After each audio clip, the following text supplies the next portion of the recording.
ચિત્રકામ, ચિત્રકામ ને કલર કામ એટલે સાથે પ્રવૃત્તિ પણ થઈ ગઈ અને પછી બાળકોને આવી ખુરશીઓ ગોઠવી અને આ અંક લઈ અને બધા છોકરાઓને સંગીત ખુરશી રમાડી. ખુરશી સીધી જ રાખવાની છે. પછી છોકરા બેસી જાય એટલે સામે 3 થી 5ના બાળકો બેઠા જ છે બીજા, એને કહેવાનું કે વાંચો કઈ સંખ્યા તો વાંચશે કે ભાઈ 10,484. પછી એ છોકરાને બેસાડી દઈશું. ખુરશીવાળા છોકરાને કહીશું કે ભાઈ તું કયા અંકમાં ઊભો છો, તો કે ભાઈ હું 100ના અંકમાં ઊભો છું.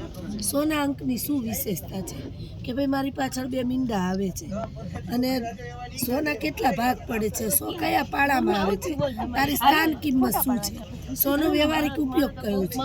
તો એ પ્રમાણે કરાવી અને પછી અમે મહિના સુધી એનું આ વર્ગ કાર્ય કરાવ્યું છે કે લેસન કરાવ્યું કે અંકમાં સંખ્યા લખે, શબ્દોમાં સંખ્યા લખે, પછી એકમ, દશક, 100,000, 10,000, લાખ સુધી ખાના કરીને એ સંખ્યાને ખાનામાં વિભાજિત કરે અને એને તૃષ્ટિ કરે.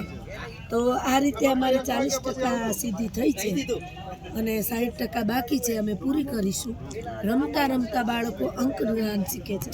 એ સિવાય 2025નું આ બધું મારું વર્ગ કાર્ય હું લઈ આવી છું.